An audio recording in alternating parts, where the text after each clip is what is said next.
9th का physics part 43 motion chapter का ये बहुत इम्पोर्टेंट टॉपिक है। इसमें कहता है ग्राफीय विधि से वेग विस्थापन समीकरण प्राप्त करें। वेग विस्थापन समीकरण, वेग वेलोसिटी की चर्चा होगी तो इसका मतलब डिस्प्लेसमेंट की चर्चा होगी ही। तो ये वेग समय ग्राफ है।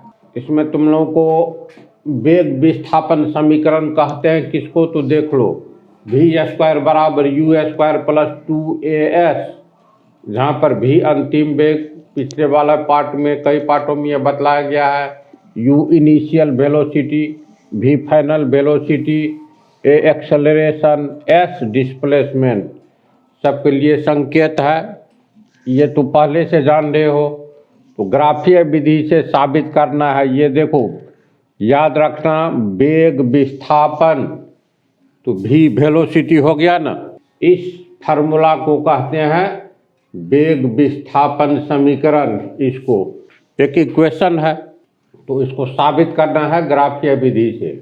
इस ग्राफ को देखो, वेग समय ग्राफ। पीछे तो लोग कई पार्ट से ग्राफ पढ़ते आ रहे हो। इस पर ये टाइम एक्सिस, एक्स एक्सिस पर टाइम दिखलाया गया है समय सेकंड में, और वाई एक्सिस पर वेग दिखलाया गया है अलग अलग। ये जो है जैसे 5 सेकंड के बाद समय को सेकंड में, वेग को मीटर प्रति सेकंड में दिखलाया गया है। ये स्ट्रेट लाइन ग्राफ के रूप में वेग समय ग्राफ, यही सरल रेखा हुआ जो कि एक सीधी सरल रेखा है ना, स्ट्रेट लाइन के रूप में प्राप्त हुआ। इसका मतलब ये एक समान वेग का ग्राफ है। इसे एक समान त्वरण का ग्राफ भी कह सकते हो। वेग है तो त्वरण होगा ही, चाहे शून्य हो या शून्य से ऊपर हो या शून्य से नीचे हो। इसको देख करके ये पता चल रहा है 5 सेकंड के बाद पिंड का वेग कितना था, तो 2 मीटर प्रति सेकंड। 10 सेकंड के बाद पिंड का वेग 4 मीटर प्रति सेकंड। 15 सेकंड के बाद पिंड का वेग 6 मीटर प्रति सेकंड। 15 सेकंड में 6 मीटर प्रति सेकंड। 15वें सेकंड में, जैसे 5वें सेकंड में पिंड का वेग, ये बिंदु है कटान बिंदु ग्राफ का, तो 5वें सेकंड में पिंड का वेग 2 मीटर प्रति सेकंड। 10वें सेकंड में, चूंकि पिंड गतिशील है और ये समय बीत रहा है, तो 10वें सेकंड में पिंड का वेग हो गया 4 मीटर प्रति सेकंड। 15वें सेकंड में हो गया 6 मीटर प्रति सेकंड। इस तरह 30वें सेकंड में हो गया 12 मीटर प्रति सेकंड। वेग में परिवर्तन हो रहा है, और वेग में परिवर्तन को, इकाई समय में वेग में परिवर्तन को त्वरण कहते हैं। तो इससे हम लोग को त्वरण भी निकल जाएगा, एक्सेलरेशन। वेग में परिवर्तन हो रहा है, ऐसी स्थिति में वेग में परिवर्तन हो रहा है, या तो बढ़ रहा है या घट रहा है। शून्य परिवर्तन हुआ तो अगर कोई पिंड मान लो 5 मीटर प्रति सेकंड के वेग से ही एक निश्चित दिशा में 5 मीटर प्रति सेकंड के वेग से शुरू से अंत तक या एक लंबी दूरी तय करता है, तो वेग में परिवर्तन नहीं हो रहा है तो त्वरण शून्य होगा।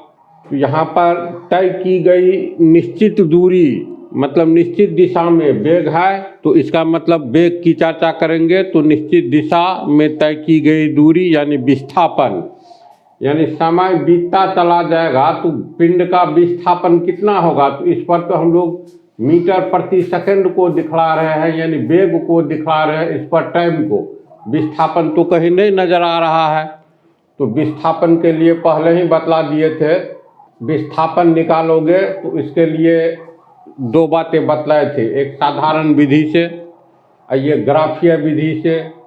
तो विस्थापन होता है किसके बराबर, तो तू कहाँ से कहाँ तक, किस समय से किस समय तक पिंड का विस्थापन निकालना चाहते हो। मान लो 15वें सेकंड से 30वें सेकंड के बीच, 15वें सेकंड से 30वें सेकंड के बीच पिंड ने निश्चित दिशा में कितना दूरी तय किया, अर्थात पिंड का कितना विस्थापन हुआ, ये निकालना चाहते हो। कि 10वें सेकंड से 25वें सेकंड के बीच में पिंड एक निश्चित दिशा में कितनी दूरी तय की, अर्थात कितना विस्थापन हुआ, ये निकालना चाहते हो। ये तो कैसा क्वेश्चन रहता है उस पर निर्भर करता है। तो चलो हम लोग मान लेते हैं कोई पिंड, एक पिंड गतिशील है, एक निश्चित दिशा में गतिशील है जिसके वेग में परिवर्तन आ रहा है। तो मान लेते हैं पिंड का ये 15वें सेकंड से 30वें सेकंड के बीच हमें विस्थापन निकालना है। तो 15वें सेकंड में प्रारंभिक वेग 15वें सेकंड से 30वें सेकंड के बीच निकालेंगे तो हम लोग का समय शुरू होगा 15वें सेकंड से शुरू होगा ना। 30वें सेकंड में यानी 30 सेकंड तक कितना इसका विस्थापन हुआ ये निकालना है। तो 15वें सेकंड में प्रारंभिक वेग 6 मीटर प्रति सेकंड होगा। तो ये हो गया तुमको u, इस बिंदु पर देंगे u, यानी माना कि किसी पिंड का वेग कुछ समय के बाद या एक निश्चित समय पर यानी 10:15 पर, माना कि किसी पिंड का प्रारंभिक वेग एक निश्चित समय पर u है, u का मान कितना है 6 मीटर प्रति सेकंड, ऐसा मान सकते हैं। तथा यहाँ से माने हैं कहाँ, यहाँ से ना, तो इस बिंदु का नाम दे देते हैं A और इसका नाम दे दो, मान लो इसका नाम दे देते हैं B। तो माना कि किसी पिंड का वेग एक निश्चित समय पर u है, जहाँ u का मान हो गया 6 मीटर प्रति सेकंड, मीटर प्रति सेकंड। तो ये हो गया u बराबर 6 मीटर प्रति सेकंड एक निश्चित समय पर यानी कुछ बजकर 15 सेकंड पर। t समय के बाद यानी कुछ समय के बाद, तो कुछ समय में आ जाओ, यहाँ से यहाँ तक जाने में समय कितना बीतेगा, तो 15 सेकंड, ये 25 सेकंड, तो 10 सेकंड का अंतर हुआ।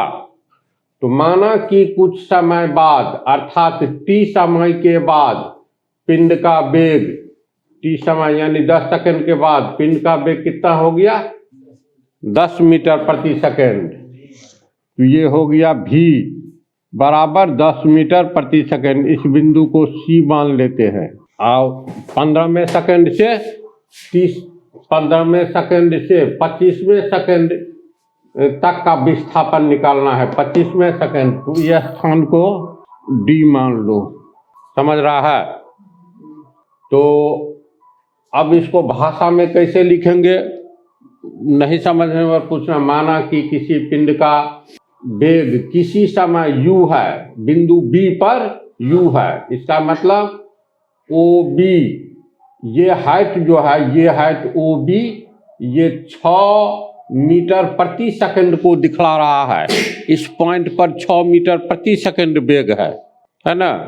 और कुछ समय के बाद यानी t समय के बाद, तो t समय के बाद का अर्थ हो गया बिंदु D पर 10 सेकंड को t सेकंड माने हैं, 12 सेकंड को भी कुछ सेकंड को मान सकते हो। तो माना कि t समय के बाद पिंड का वेग v हो गया, अर्थात पिंड का वेग v है, तो v का मान है 10 मीटर प्रति सेकंड। 10 मीटर प्रति सेकंड के लिए OC हाइट 10 मीटर प्रति सेकंड के को दिखला रहा है। जिस तरह OC 6 मीटर प्रति सेकंड को दिखलाता है, OB 6 मीटर प्रति सेकंड को, तो OC 10 मीटर प्रति सेकंड को। इतनी बात को भाषा में पहले लिखते हैं ताकि तो लोग देखते जाओ और समझते जाओ।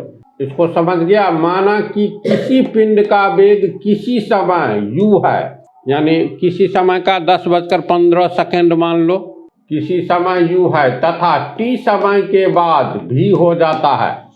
तो यहाँ से समय बीत करके t समय के बाद, तो समय तो मान लो कितना हो गया 10। ये 10 कैसे निकालोगे, तो 10 निकालोगे, OD हो गया 25 सेकंड के लिए, ये हो गया तुमको दिखलाता है 20 के ऊपर जो बिंदु है, ये मूल बिंदु से ये दूरी दिखलाता है 20 सेकंड के लिए।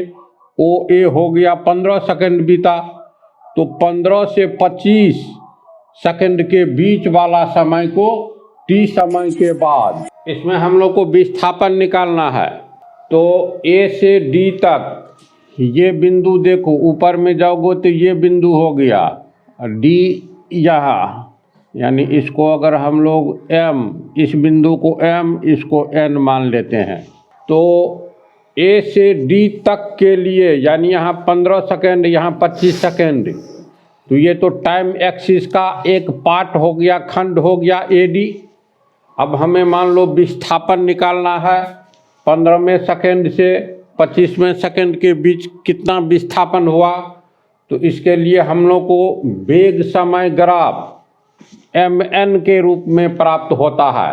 अगर मान लो 10वें सेकेंड से लेकर के 30वें सेकेंड के बीच विस्थापन निकालना है, तो 10वें सेकेंड का कटान बिंदु ये है, 30वें सेकेंड का ये है, तो ये हो गया तुमको वेग समय ग्राफ। हाँ। ये सब मालूम है ना। तो AD के बीच में विस्थापन निकालना है कुछ समय के बाद, ठीक है। तो ये mn हो गया वेग समय ग्राफ। और फिर याद करो विस्थापन, ये इससे पहले वाला पार्ट में बतला दिए हैं, यहाँ तक कि साबित कर दिए हैं। विस्थापन किसके बराबर होता है? तो विस्थापन होता है वेग समय ग्राफ यानी mn, और mn से जो लंब डाला गया है, तो ये टाइम एक्सिस के बीच में जो ये क्षेत्रफल का निर्माण हुआ है उसके बराबर होता है। होता है ना। तो कितना क्षेत्रफल का निर्माण हो रहा है, तो देखो A और D के बीच में जिसको हम रंग रहे हैं, इतने क्षेत्रफल का निर्माण हो रहा है। ये ग्राफ है, तो ये तो इसके समानांतर ऐसे रहता है। तो सुविधा के लिए इसको मिटा देते हैं ताकि कोई स्पष्ट ये कंसेप्ट मिले। इस बिंदु को मान लेते हैं P, इस बिंदु को। अब बोलो विस्थापन किसके बराबर होगा? तो इस आकृति को क्या कहेंगे? जिस आकृति में AM और DN समानांतर है, क्योंकि ग्राफ में प्रत्येक रेखा एक दूसरे के समानांतर होता है ना। तो AM समानांतर DN है और MN AD समानांतर नहीं है। इसको अगर अलग करोगे तो ये आकृति ऐसी होगी।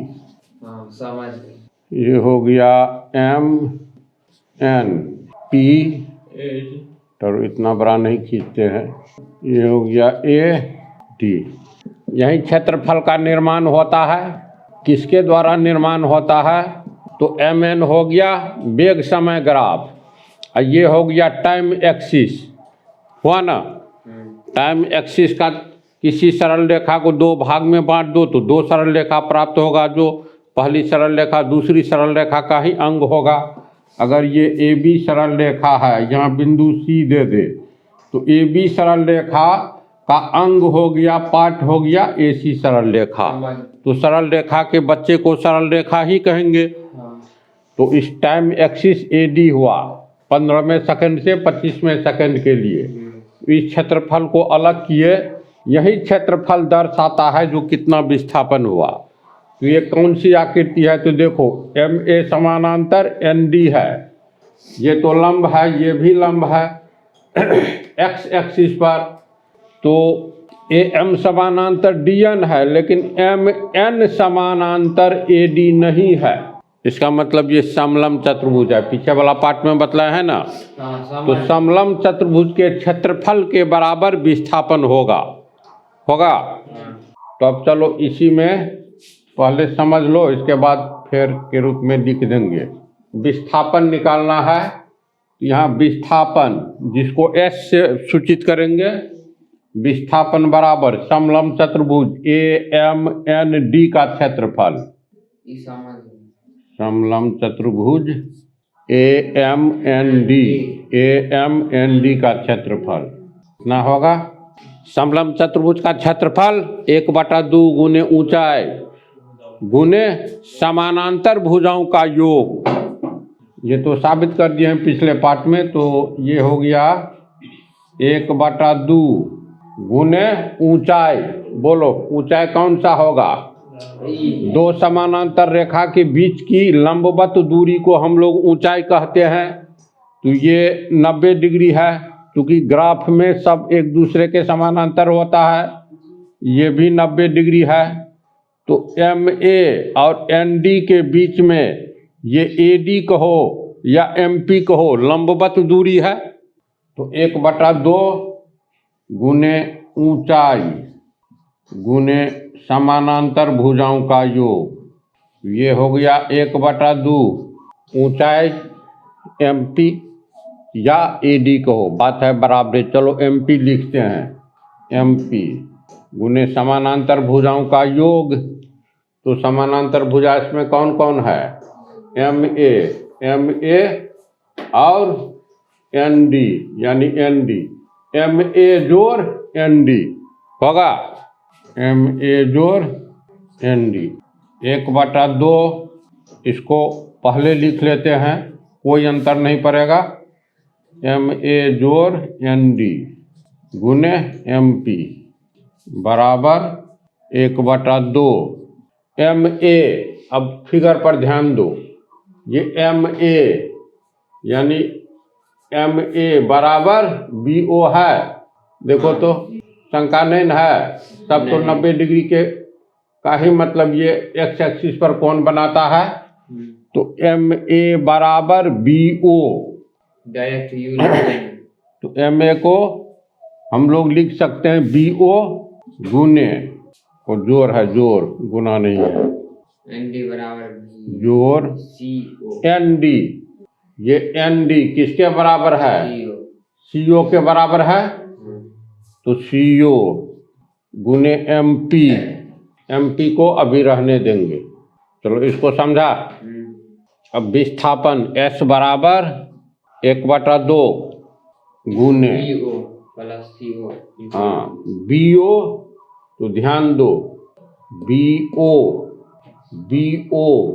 ये OB या BO, ये ऊंचाई U के लिए है, यानी 6 मीटर प्रति सेकंड के लिए है। प्रारंभिक वेग U के लिए है, तो डायरेक्ट यहाँ U लिख सकते हैं। तो ये हो गया U प्लस CO या OC किस ऊंचाई को दर्शाता है?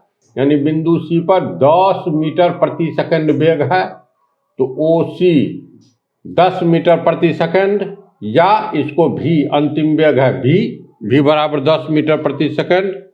तो V गुने MP में हम लोग MP को यहाँ मान लो MP ही लिखे, अब गुना कर दे NP बटा NP, तो कोई अंतर पड़ेगा? NP बटा NP कट करके 1 हो गया। खाली यहाँ पर यही याद रखना है, क्योंकि फार्मूला में हम लोग को प्राप्त करना है A। तो ये MN ढाल जो है त्वरण को दर्शाएगा, क्योंकि वेग है और समय है। तो जहाँ पर वेग होगा वहाँ पर त्वरण होगा ही, पीछे बतलाए थे। तो चलो इसको इतना लिखिए। अब बराबर हो गया 1/2 गुने U प्लस V गुने, एक बात और ध्यान दो, जैसे इसको हम लोग पहले यहाँ समझ लो, तो 2/3 को कैसे लिख सकते हैं? ध्यान दो, 1/3/2 ऐसे लिख सकते हैं। A/B/C में सबसे ऊपर वाला सबसे नीचे वाला गुना हो जाता है। तो 1 दूनी 2, और ये बीच वाला हर के रूप में रह जाता है। तो इस तर्ज पर इसको हम लोग कर सकते हैं NP बटा NP बटा MP, A/B/C के तर्ज पर MP फिर ऊपर आ जाएगा, नहीं कोई दिक्कत। ये हो गया 1/2 गुने U प्लस V गुने NP तुमको हो गया लंब, NP बटा MP। इस NP को भुला जाओ, ये देखो ये वाला NP बटा MP। ढाल की परिभाषा क्या होती है? लंब और आधार के अनुपात को ढाल कहते हैं, है ना। तो ये NP बटा इसको सीधे ढाल एम एन लिख सकते हैं, चलो ढाल ही लिख दिए। और ढाल है क्या वास्तव में? एम एन है ना? NP बटा MP बराबर है। इतना समझा? इसको मिटाओ तो।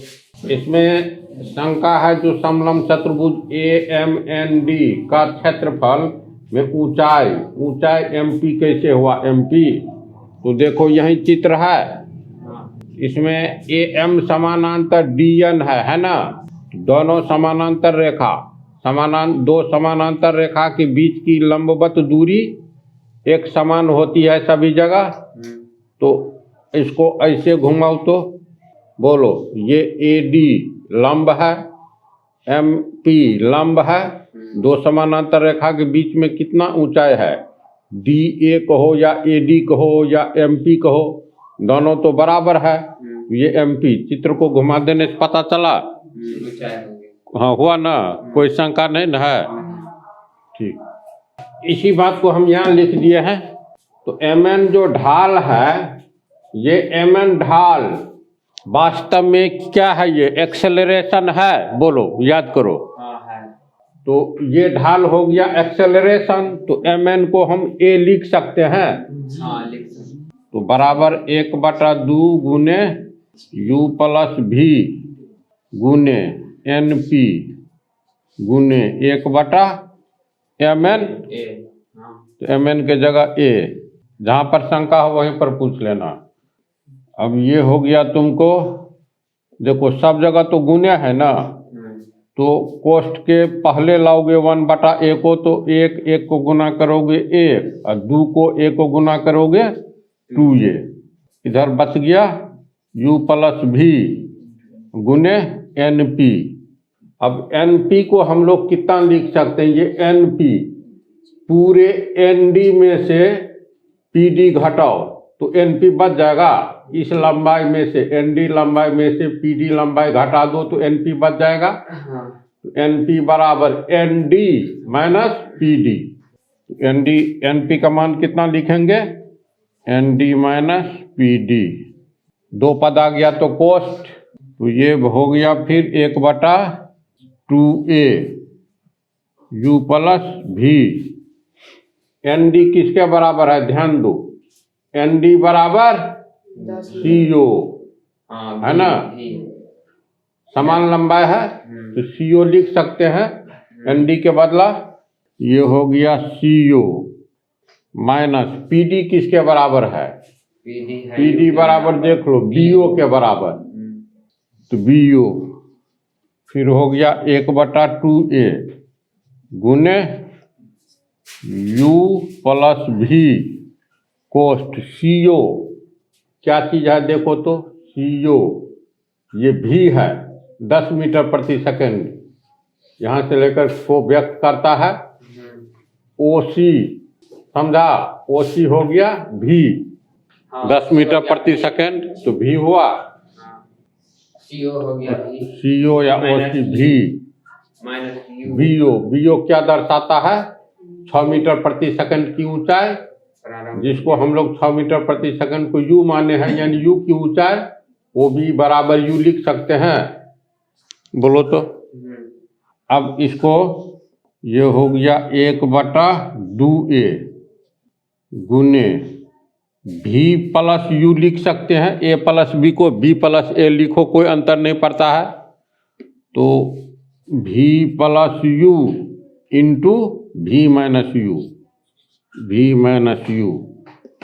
तो ये हो गया 1/2A गुने A plus B into A minus B के तर्ज पर A square minus B square, V square minus U square होगा, V square minus U square. समझ रहा है ना? तो ये आ गया S बराबर अंत में 1/2A कोष्ठ V square minus U square. इतना आया। अब बोलो तो क्या करना चाहिए, क्या साबित करना है? उसको देख करके तिरछा गुना होगा, ये तो समीकरण है। तिरछा गुना होगा 2AS बराबर V square minus U square. और बोल रहा है हाँ, वेग वो सम माइनस यू स्क्वायर को पहले ले आओ, बराबर, हाँ तो 2as प्लस यू स्क्वायर बराबर वी स्क्वायर। तो अब इसीलिए वी स्क्वायर बराबर यू स्क्वायर को पहले लिख दो, 2as को बाद में लिख दो। देखो ये न साबित करना है, कहीं कुछ पूछना है कि फेर में लिखे, कोई शंका नहीं न है। चलो इसको देखो, इसमें एक बात और, अब इसको मिटा देते हैं, जैसे इसका कोई काम नहीं है, समझ गया। जैसे इस सब का सीधे, अब इसमें समझ लो, इतना अगर रखा जाए, माना कि किसी पिंड का वेग किसी समय u है, तो चलो हम लोग बिंदु B पर u दे दिए, किसी समय यानी 10 बज करके यहाँ जितना दिखलाए थे 15 सेकंड, तथा t समय के बाद भी हो जाता है, तो इस बिंदु पर भी हो जाता है, समझा। t समय के बाद, तो t समय तो वास्तव में ये है ना, तो t समय निकालोगे तो इतने समय में से इतना समय को घटाओगे, OD माइनस OA हो जाएगा ना। ये जो है तुम लोगों को इस पर पूरा डिटेल बतला दिए हैं, इसको फिर कैसे करोगे ये भी लिख दिए हैं, और मेरे विचार से कहीं कोई प्रॉब्लम नहीं होना चाहिए। इसको तुम लोग उतार लो, और अगले पार्ट में एक ग्राफ वाला टॉपिक और है, इसके बाद है सर्कुलर मोशन।